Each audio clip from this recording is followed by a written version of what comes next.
5. La dernière représentation des Festspiele venait de finir. La foule envahissait le restaurant du théâtre. Le bruit avait un timbre plus élevé que les autres soirs. Ceux que fanatisait sincèrement le culte wagnérien tentaient d'échapper, dans l'animation verbale, au sentiment de vide et de détresse causé par la certitude que la récente griserie ne devait plus se renouveler de longtemps.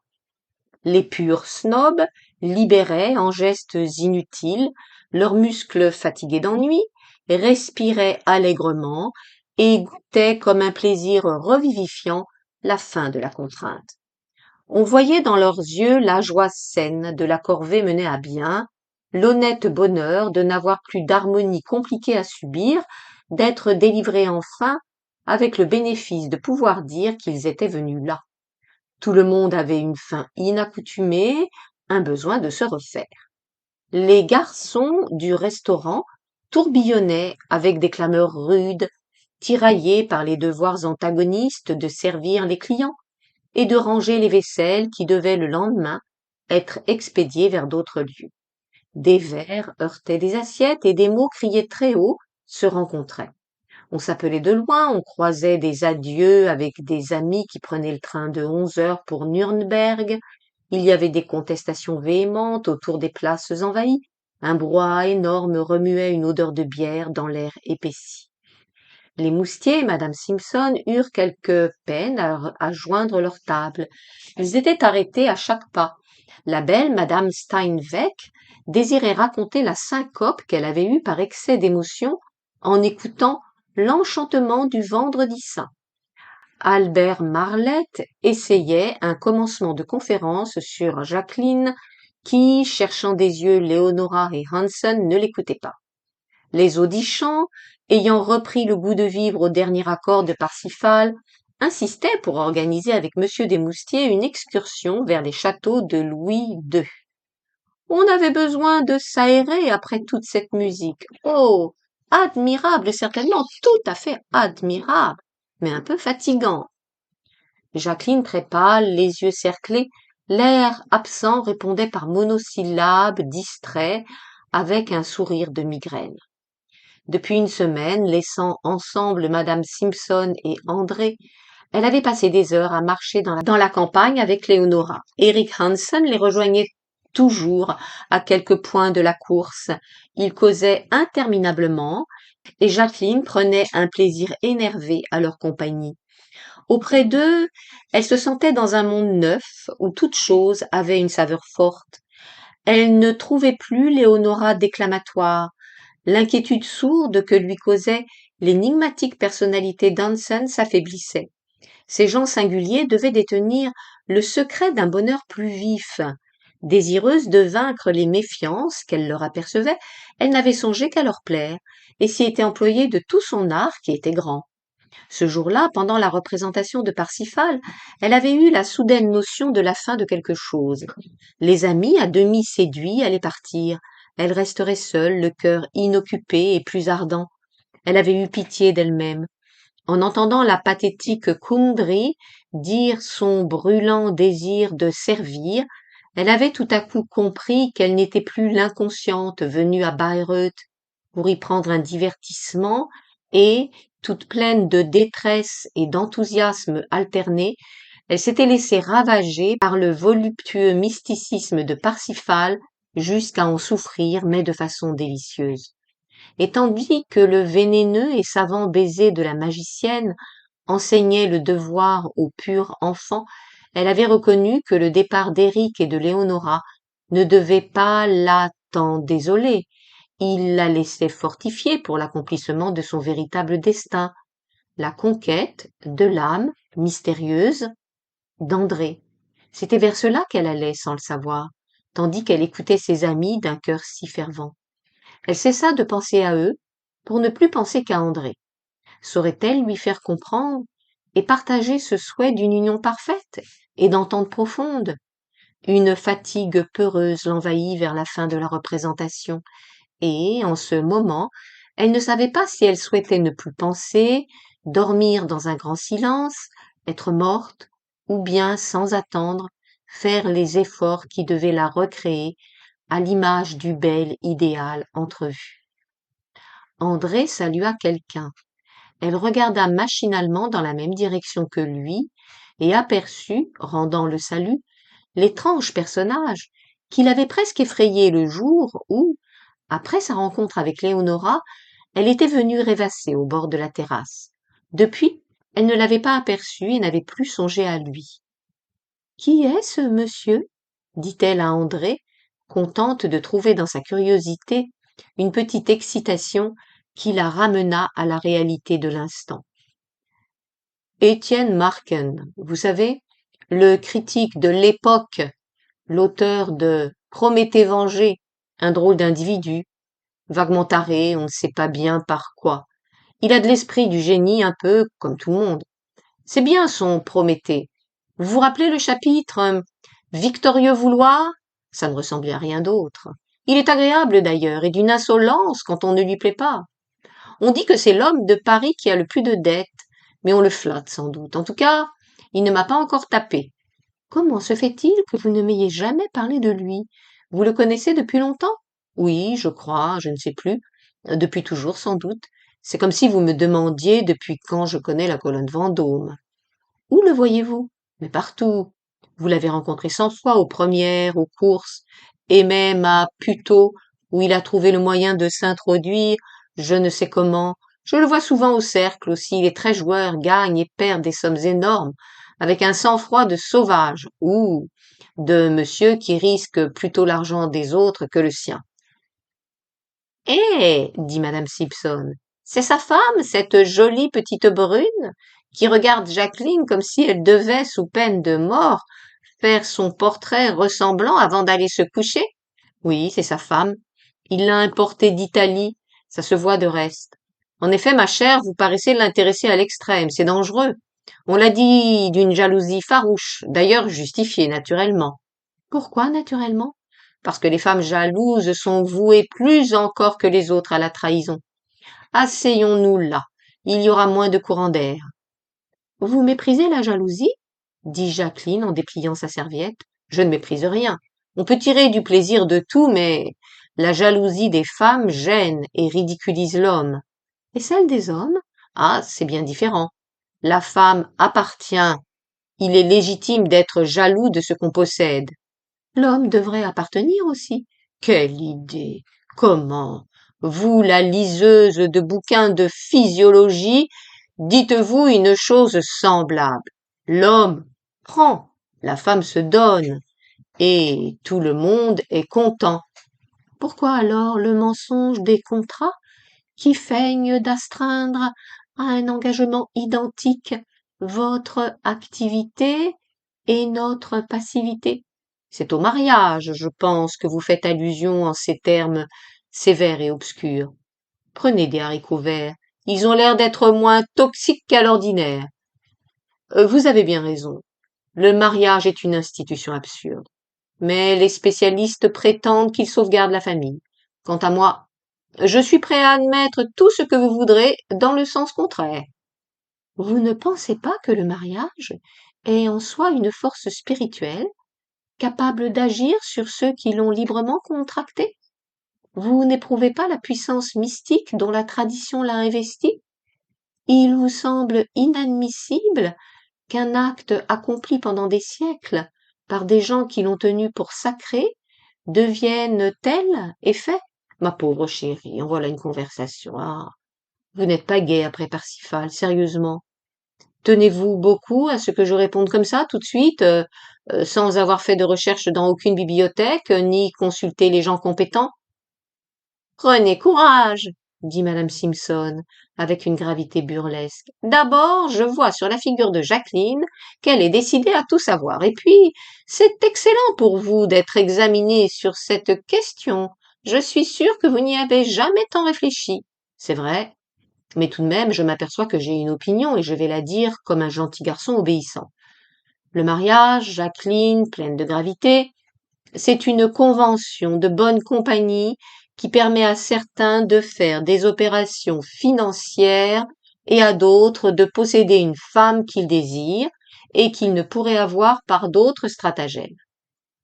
Il regardait Jacqueline avec un sourire de complicité câline, et à voir dans ses yeux des mémoires voluptueuses, elle se sentit d'une faiblesse soudaine et exquise, et son désir de servir et d'aimer grandit, effaçant les doutes et les peurs de l'heure précédente. 6. Maud Simpson, coupant la conversation d'une remarque comique, André se pencha pour mieux voir la table où, majestueuse, affable avec condescendance, pareille à une reine avachie sous la pesée des honneurs, madame Wagner trônait. Cette veuve illustre, balançant mollement son chapeau funéraire, montrait de vastes dents à la fente de son sourire qui laissait couler le pardon sur l'imperceptible humanité. Elle acceptait avec bonté les louanges, où on devinait l'effort de se surpasser l'un l'autre, et qui montaient vers elle des bouches respectueuses des artistes et des manieurs de réclame, conviés à la joie de manger leur saucisson sous son regard tutélaire. Le contraste de ce ridicule avec la gloire partout présente en cet endroit excitait la verve de Maud. Elle dit des mots drôles. Monsieur Desmoustiers répondit du même ton. Jacqueline les écouta un moment, puis, l'attention soudain tournée en dedans d'elle, cessa tout à fait d'entendre. Comme on répète la syllabe qui doit susciter un nom oublié, elle redisait les paroles d'André. Pour posséder une femme qu'on désire. C'était bien pour cela qu'il l'avait épousée. Elle trouva un plaisir énervant à revoir les images du temps de ses fiançailles. André ne songeait pas à discuter avec elle de leur avenir. Il s'inquiétait de ses goûts en matière d'objets d'art, apportait des bijoux d'une invention recherchée, puis, dès qu'elle avait dit merci, il l'embrassait, jusqu'à ce que les nerfs bouleversés d'une émotion inconnue et le voyant devenir grave à force de désir, elle se persuada d'être merveilleusement aimée et d'aimer merveilleusement. Ensuite, ça avait été le voyage, les aspects renouvelés où traîne la distraction des regards pressés de se rejoindre, la pensée retenue par la joie récente ou tendue vers la joie prochaine, s'éparpillant sous l'énergie trop active des sensations. Il n'avait point eu de ces causeries où les cœurs s'élucident. Il disait, après de longs silences, de lassitude ivre, m'aimes-tu? D'un ton de prière et d'orgueil. Elle se jetait contre lui, cherchant l'énergie habile de ses bras, le goût de son baiser. Certes, elle ne songeait pas à répondre aux lettres de Léonora, elle ne songeait à rien, sinon à absorber sans en rien perdre la griserie du moment. Avide et fatiguée alternativement, la pensée flottante, heureuse en somme. Pourquoi le souvenir de tout cela gardait-il tant d'incertitude? Elle prit son verre, but, parut s'intéresser à l'ovation qui accueillait Van Dyck, tout moite encore d'avoir magnifiquement chanté, et qui, un sourire sur sa figure de poupard intelligent, saluait à droite et à gauche en traversant la salle. Comment peut-on, 6 mois durant, oublier toutes les choses, puis oublier ces 6 mois-là, de telle sorte qu'en les regardant de loin, un soir de grand débat intérieur, on n'y reconnaisse plus sa propre image. Ce travail de la vie qui fait de nous 1000 êtres successifs, différents, incompréhensibles l'un pour l'autre, la stupéfiait. Rien de ce temps-là ne subsistait plus. Quel jour, à quel propos l'enchantement s'était-il rompu? Elle ne le savait pas. D'une façon confuse, elle se voyait pourtant rentrer à Paris si malade pendant sa grossesse, refusant de laisser André l'approcher parce qu'elle se croyait devenue laide. Il y avait du trouble aussi sur la mémoire des grands accidents nerveux qui, après la naissance de son enfant, la condamnaient au long repos. Elle ployait sous la moindre fatigue et n'avait plus de force que pour sa passion maternelle. C'était ainsi, elle l'apercevait maintenant, qu'avait commencé leur séparation. Lorsqu'André venait dans sa chambre pour quelques instants et racontait les incidents de la veille ou des potins, elle l'écoutait à peine, uniquement préoccupée de lui dire les progrès que faisait le bébé. Elle était presque contente qu'il s'en allât, la laissant seule avec ce petit. Sa débilité physique la détournait de l'amour, et son être sentimental agissait loin d'André. Il aurait dû s'en plaindre, être jaloux, impatient, mais non, il montrait la même humeur égale. Pourtant il n'avait pas comme elle, pour expliquer son indifférence, l'excuse de la maladie, ni non plus celle d'une tendresse trop vive pour son enfant. Vous vouliez dire quelque chose, Jacquelinette? Non? Pourquoi demandez-vous ça? À cause de la façon dont vous me regardiez. Ah, voilà Pierre Daltais. Je voulais lui serrer la main, il part tout à l'heure. Vous permettez? Oui, allez, allez. Maude parlait. Jacqueline, d'un hochement de tête, acquiesçait aux propos qu'elle n'écoutait pas. Quel droit aurait-elle eu d'accuser André? La faute était à elle seule. Elle n'avait été sa compagne que pour la joie. Toutes les impressions graves l'éloignaient de lui, la souffrance physique, la maternité, puis surtout le désespoir atroce de la mort de son enfant. Il y avait là un grand espace noir et silencieux. Les jours se succédaient, tous pareils, sans qu'elle en perçût même le mouvement. Elle s'étonnait qu'on allumât les lampes, n'ayant pas su que la nuit tombait. Au matin de ses insomnies, elle ne comprenait pas que ce fût l'aube qui bleuissait les rideaux. Tous ses sens se défendaient contre la vie. Le goût des aliments la révoltait, elle s'évanouissait en respirant le parfum des fleurs qu'André apportait, un orgue sur le trottoir ou les arpèges égrenés d'un piano voisin la faisaient sangloter. Pendant des mois, elle avait voulu être seule, ne pas parler, fermer les yeux. Parfois le soir, André venait avec des mots tendres, il restait là malgré sa prière, et comme au parfum et aux sonorités, son cœur et son corps se refusaient. Elle se souvint avec un peu d'amertume de cette irritation de toutes ses fibres à chaque abandon d'elle-même, et comment c'était l'occasion de réveil plus âpre de sa douleur. En retrouvant la sensation que lui avait donnée son enfant, elle revivait les détails de son agonie. Elle disait tout cela à André avec des larmes et de la colère. Il avait fini par la laisser à sa solitude. Il était patient et bon, mais il vivait hors de la maison. Qu'aurait-il pu faire d'autre? Perdue dans l'égoïsme de son chagrin, avait-elle songé à ce qu'il éprouvait peut-être? Elle le supposait consolé, qu'en savait-elle? C'était grâce à son manque de courage et de tendresse qu'il s'était ainsi éloigné, perdu, et lorsqu'elle s'était remise à vivre, il n'avait pas su se reprendre. N'était-ce pas honteux qu'après de telles tortures, on s'apaise, on rentre dans le cercle des êtres, on trouve un plaisir au jeu de l'existence? Ça avait été ainsi pourtant. Sans doute, c'était le vœu de la nature savante, et si elle s'était consolée, c'est qu'il devait y avoir encore pour elle de belles besognes à accomplir. En ce moment, elle se pardonnait le désir de sortir qu'elle avait eu un matin de printemps, plein de bruit et de flammes, et ces faims qui lui étaient venus ensuite, et les langoureuses joies de convalescence qui rafraîchissaient sa sensibilité. Il fallait que ce fût ainsi pour qu'elle redevînt elle-même. Ce n'était pas faiblesse de cœur, mais le contraire, cet amusement mélancolique qu'elle avait pris à revoir des amis, à ouvrir des livres. La pensée du petit s'était installée en douleur sourde, constante mais tolérable, coupée de retours spasmodiques, après quoi sa vigueur s'accroissait. 2 ans avaient passé sur son deuil lorsqu'elle se trouvait l'envie de retourner dans le monde. Elle s'apercevait alors qu'elle n'était plus la même, se sentait distante de tous ces gens demeurés à leur place et dans leur forme. Son cœur, enseigné par la douleur, avait des exigences nouvelles. Les amusettes ne lui cachaient plus le vide de ses heures. Elle avait tenté de se rapprocher d'André, de restituer les habitudes anciennes, de refaire l'intimité.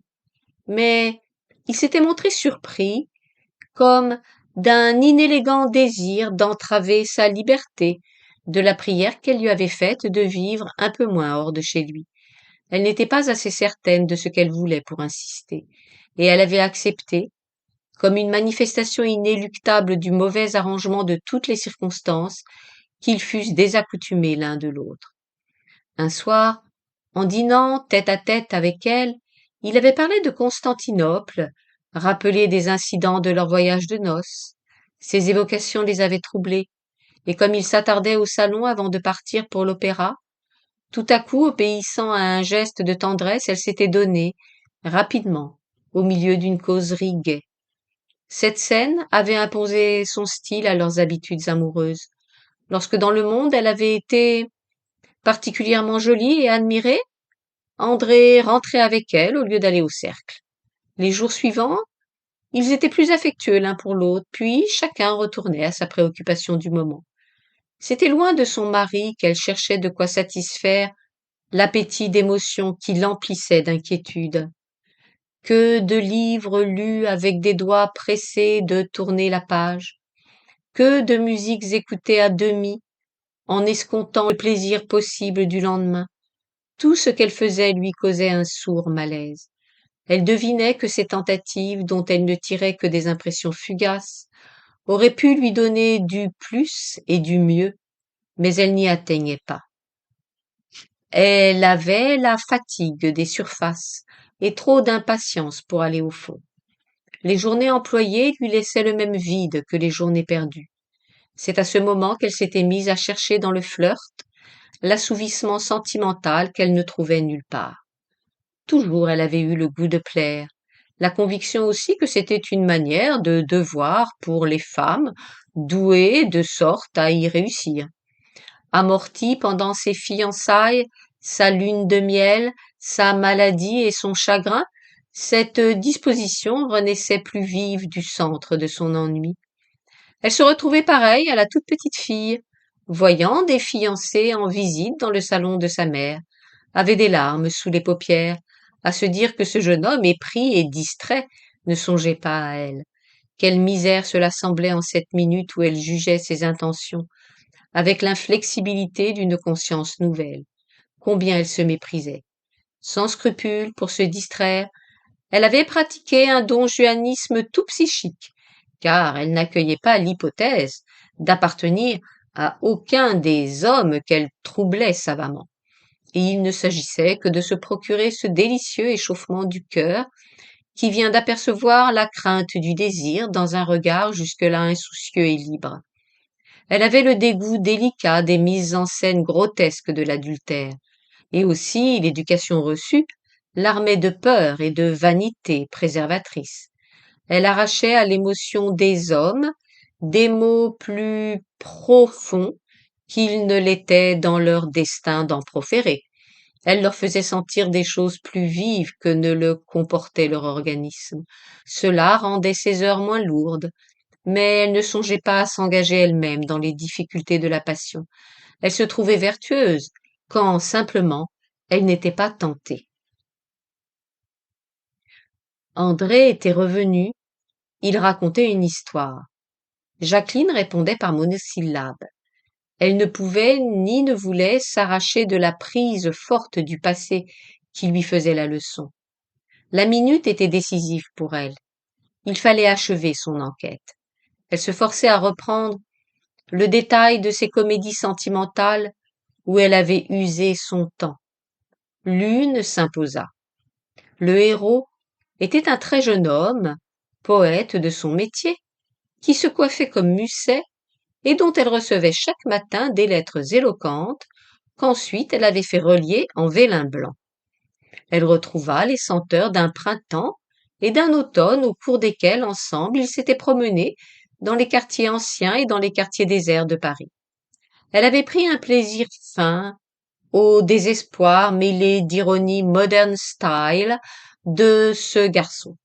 Il lui avait baisé la main en des matins frais sur la plateforme d'une des tours de Notre-Dame. Il avait pleuré un soir rouge et jaune dans le Luxembourg solitaire, puis elle s'était désintéressée de lui pour s'occuper d'un mondain qui faisait profession de cruauté amoureuse. Amusée de voir celui-là pris plus foncièrement qu'il n'était dans ses habitudes, ayant fort à faire pour le tenir en respect, elle avait tant négligé le poète que, exaspérée de jalousie et désirant immortaliser ses plaquettes, il avait fait une mimique de suicide. Bien que la blessure fût de tout point insignifiante, elle s'était effarée du risque encouru. Jamais, jusqu'à ce soir-là, elle n'avait vu à quel point l'anecdote était ridicule. En vrai Jean de lettres, le poète n'avait pas manqué de publier tout ceci. insultant la femme sans âme au moyen de symboles infiniment obscurs et en vers de 18 syllabes. À ce moment-là, elle s'était crue dégoûtée de séduire, et justement, pour l'aider à se mettre en meilleure direction, elle avait rencontré Émile Barrois, le chimiste à la gloire européenne. Dès leur troisième causerie, elle s'était éprise des spéculations de l'esprit. La laideur tourmentée de ce grand vieillard, ses yeux extraordinaires d'un bleu de fleurs fraîches, où l'activité foudroyante du génie vibrait, son incomparable don verbal, tout de lui l'avait enchantée. Elle regrettait cette amitié perdue. Mais était-ce bien sa faute si, entre eux, les choses avaient mal tourné? Qu'avait-elle fait? Elle l'écoutait, captive de ses improvisations, où les secrets de la nature semblaient souffler leur vaste vertige. Elle lui était une élève docile, rien de plus. Sur son conseil, elle lisait des traités de géologie pareils à de gigantesques contes de fées. Elle s'exaltait en rêves sidéraux, lorsque, par les nuits claires, ils allaient ensemble regarder le ciel dans les télescopes de l'observatoire.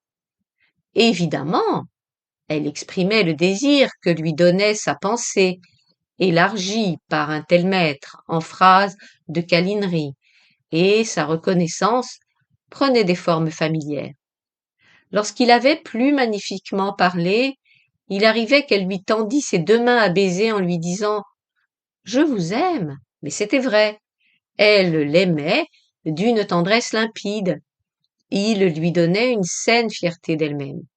Grâce à lui, elle avait cru que sa vocation était de comprendre, et elle s'était apaisée.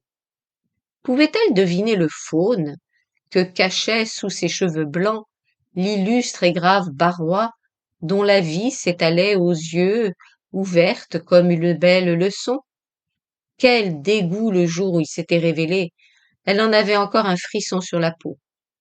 Il cessait à peine de dire à propos de Darwin et de son action sur la pensée contemporaine des mots lourds de sens et fulgurants. Elle se sentait portée vers les sommets par cette pensée agile et forte. Tout à coup, elle avait été prise dans les grandes pattes brunes. Il avait fallu, et très vite, faire les gestes ridicules par lesquels on se défend. Elle l'avait jeté à la porte, folle de colère. La rancœur de cela restait aussi vive qu'au premier jour.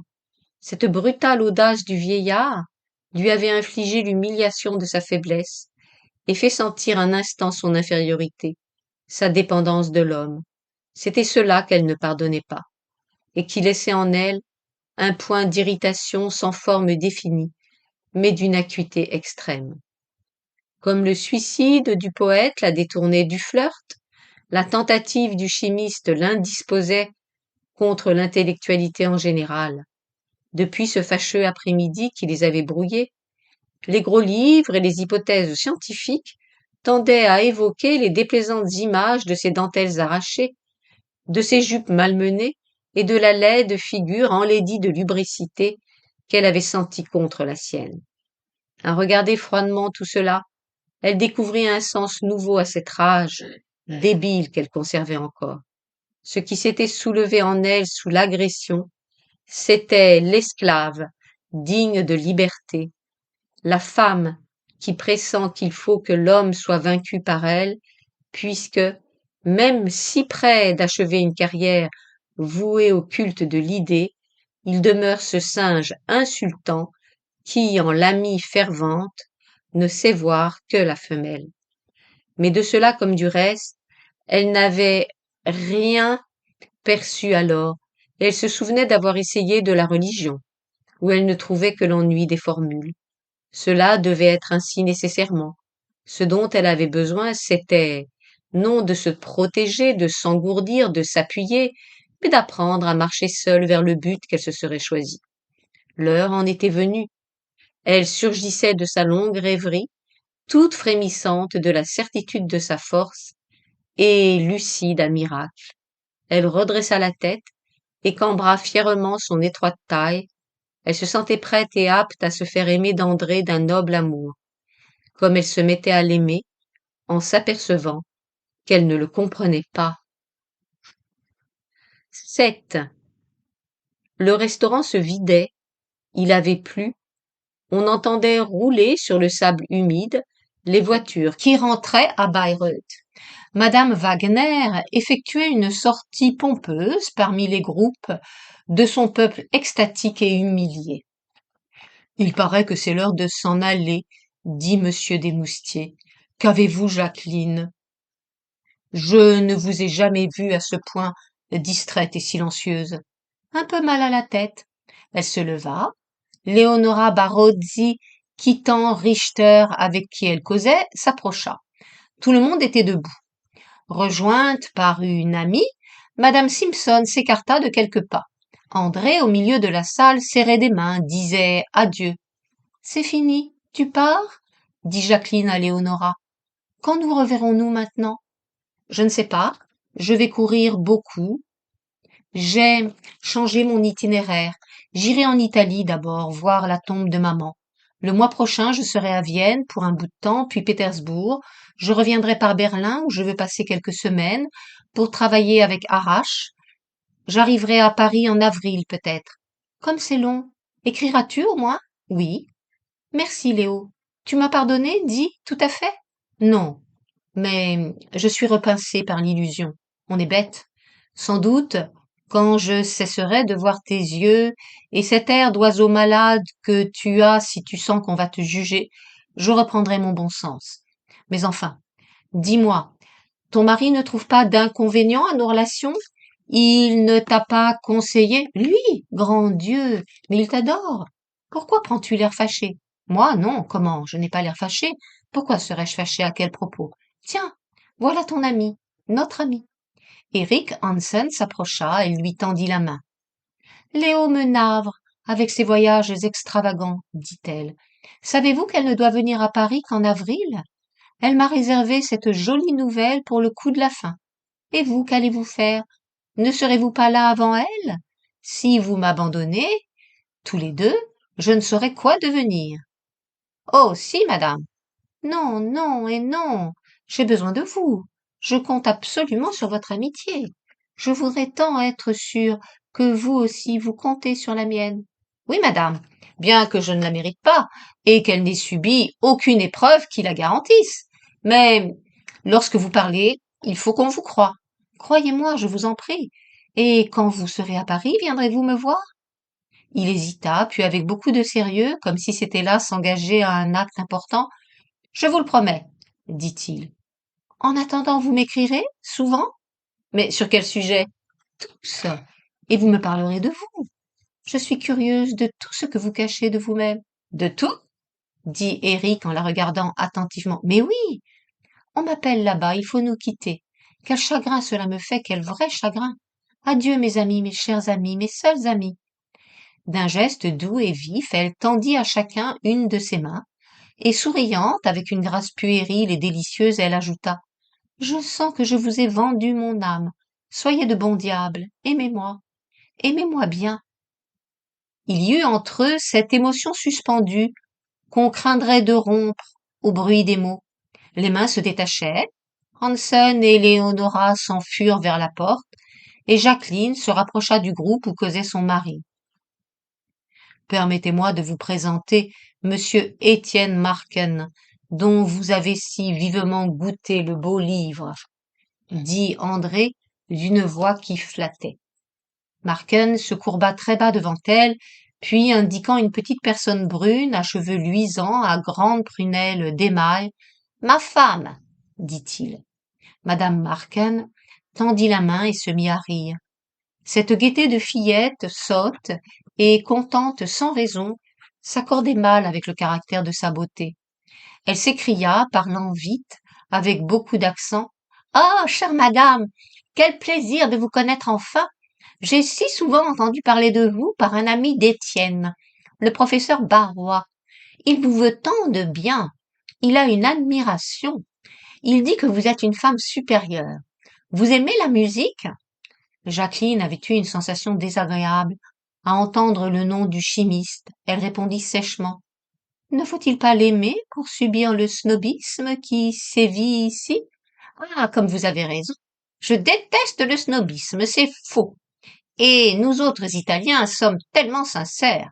Et puis toutes ces personnes qui ne sentent rien. Étienne est, comment dites-vous, arrabbiato de ce qu'on lui dit sur la musique. Vous comprenez, lui, il sait. Il a été un des premiers à venir ici quand personne encore ne prend pas la peine de faire ma biographie, interrompit Marken rudement. La petite femme rougit, ses paupières battirent sur la méchanceté sournoise de son regard. Madame Desmoustiers, choquée, jeta vers l'écrivain un coup d'œil sans bienveillance. Il était extrêmement pâle, ses lèvres sèches semblaient froissées de morsures, il avait les yeux meurtris. L'antipathie de Jacqueline se nuança de quelque curiosité. Elle s'étonna de l'impression de violence que donnait le calme de cet homme. Elle le sentit isolé du tumulte ambiant par quelques pensées précises ou le tour secret de sa mentalité. André avait dit « c'est un homme singulier ». En effet, il était singulier. Des paroles vagues se croisèrent, il fit un pas qui le rapprocha de Jacqueline.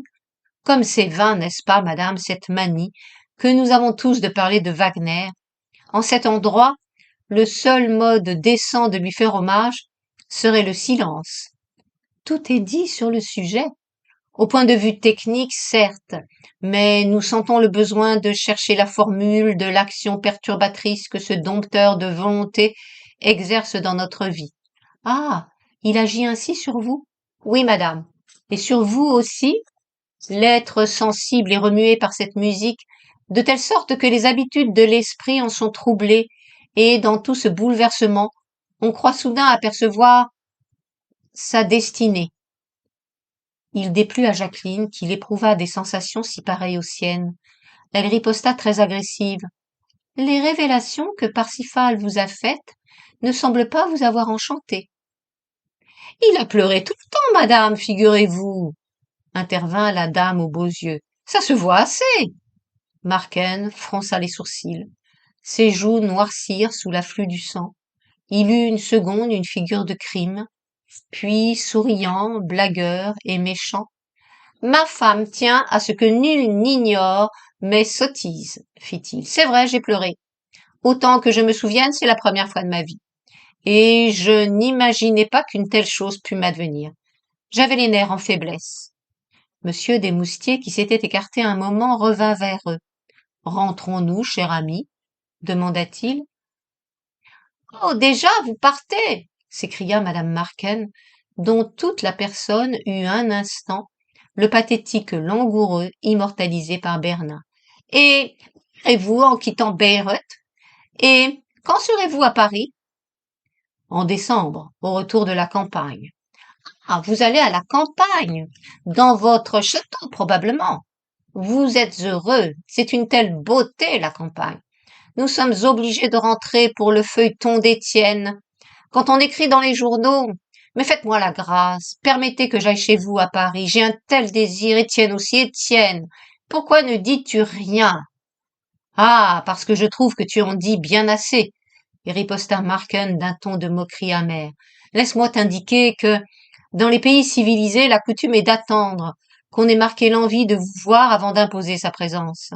Or, madame Desmoustiers n'a rien fait qui t'autorise à croire. Mais si, je serais charmée, interrompit Jacqueline, gênée par la colère à peine contenue, qui rendait la figure de l'italienne incroyablement vulgaire.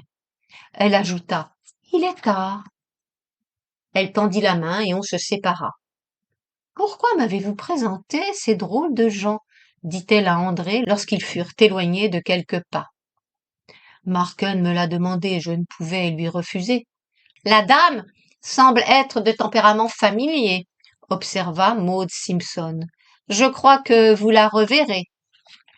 Oh, vous savez, je mets une certaine énergie à défendre ma porte. Comment trouvez-vous le mari? Très mal, et tout à fait très bien parce que très mal, répondit Maud.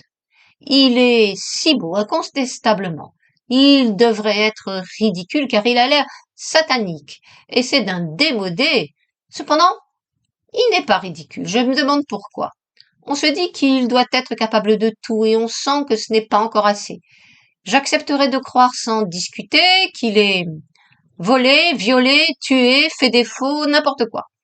Mais je ne suis pas sûre qu'il n'ait pas commis des actes magnifiques ou qu'il n'en puisse commettre. Et puis, il pratique la blague avec dextérité, ne gobe pas son diabolisme qui, du reste, n'empêche pas que sa jaquette aille dans la perfection et qu'il soit aussi bien cravaté que monsieur Desmoustiers, et c'est beaucoup dire. Pendant que vous causiez avec votre folle Barozzi, il a été très drôle. Ce n'est que lorsque vous nous avez rejoints qu'il a trouvé bon de devenir stupide. C'est simplement, dit André, un irrégulier qui se débat dans les marges de la société et fait des efforts pour se maintenir. S'il a l'air féroce, c'est qu'il pense à ses créanciers.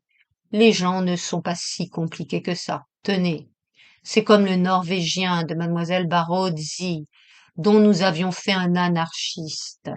À le revoir, je me suis fortifiée dans cette conviction que c'est un très brave garçon, quelque professeur d'écriture qui n'a pas le courage de sa profession.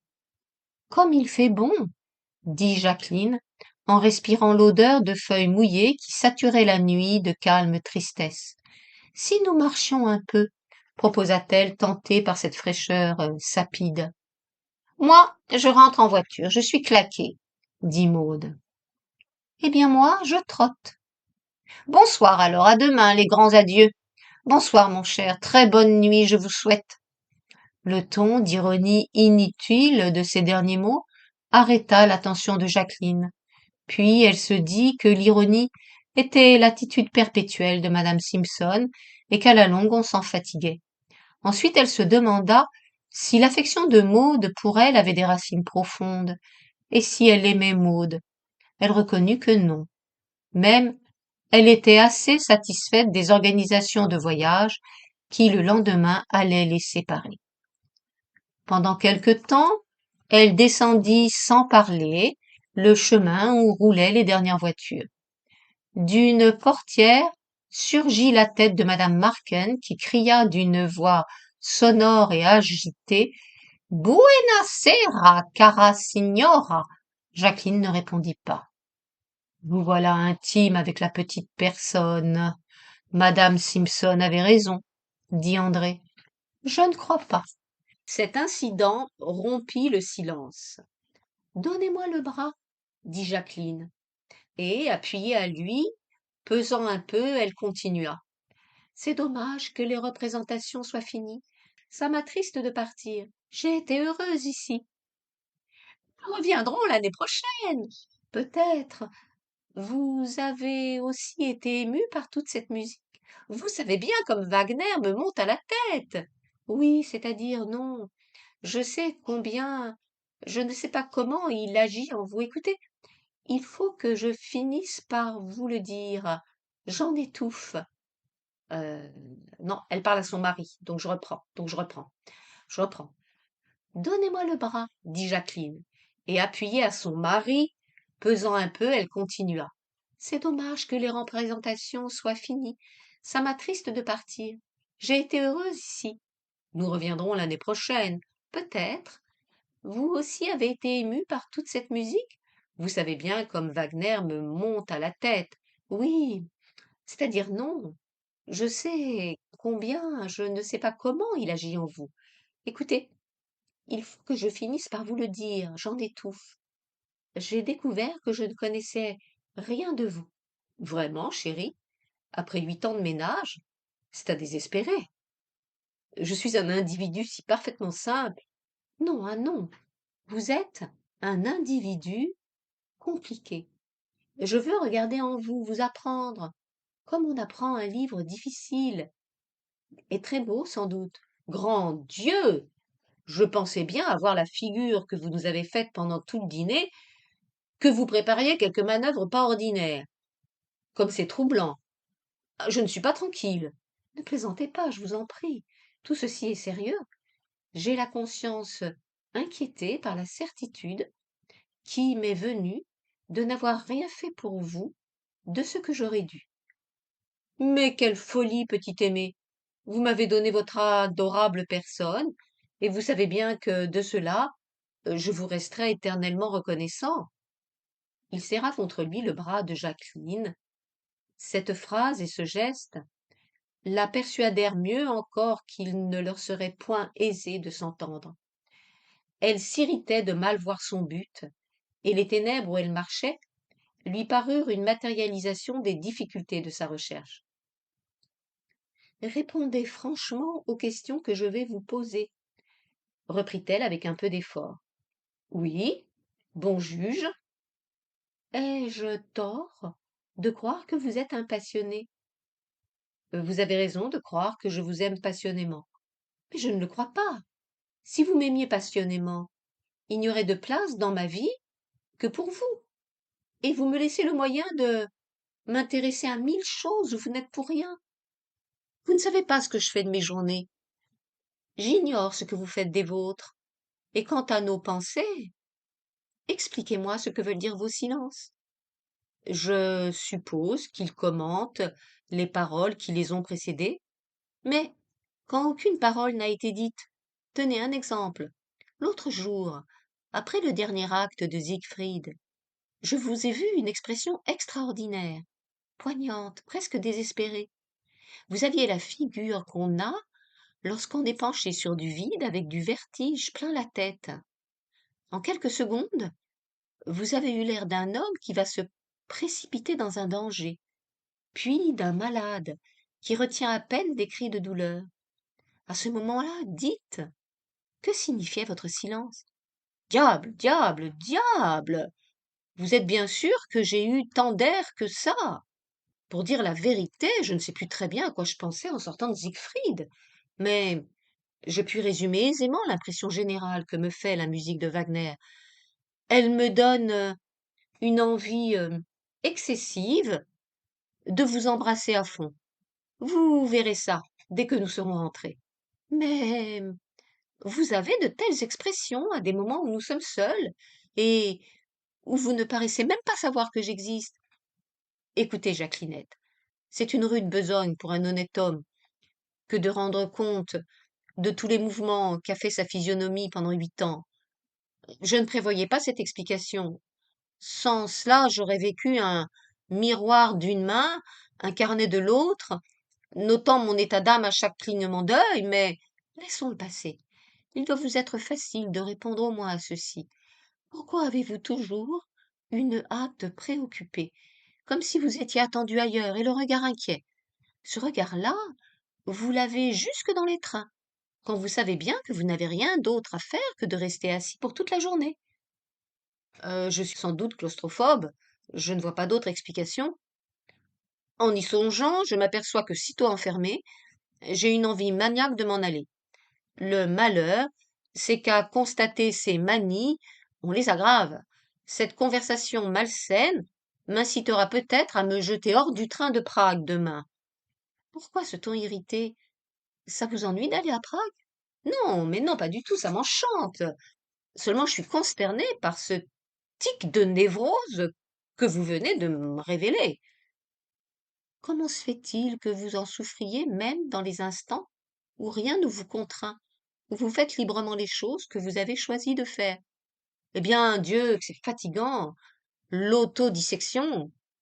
Ce serait si délicieux de se taire tendrement dans cette adorable nuit, mais votre chère patte me serre le bras avec une si épouvantable résolution de me confesser. Et puis, je suis faible de caractère, j'avouerai tout. Si j'ai l'air inquiet, c'est à cause de ce sentiment bizarre et qui ne me quitte presque jamais, que la chose que je fais, fût-ce celle qui m'amuse davantage, m'occupe à perdre l'occasion d'une autre chose, bien plus plaisante et que je pourrais exécuter si au lieu d'être là, j'étais ailleurs. Bien, je commence à comprendre. N'est-ce pas, rien de ce que vous éprouvez ne donne ce que vous aviez attendu. Il prit la main de Jacqueline et glissant un doigt dans l'ouverture du gant, lui caressa le poignet.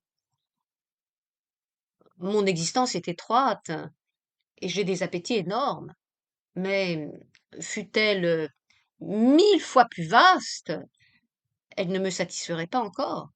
Le temps et l'espace m'opposeraient toujours leur irritante résistance. Si j'étais Napoléon, Je regretterais de ne pas être Goethe aussi. Si j'étais les deux ensemble, l'idée qu'il y a eu Alexandre et Shakespeare m'agiterait de désir. Et encore bien plus la certitude qu'avant moi, il y aurait eu déjà, qu'après moi, il y aurait encore des poètes et des conquérants. Le génie, la joie, la beauté, l'amour éprouvé par les autres, c'est autant de vols qui me sont faits, je voudrais tout. Et si je l'avais, la prescience d'un lendemain que je ne dois pas voir gâterait mon plaisir. Chaque chose nouvelle que je conquiers me fait mieux juger la beauté, vérifier le nombre de celles que je n'ai pas.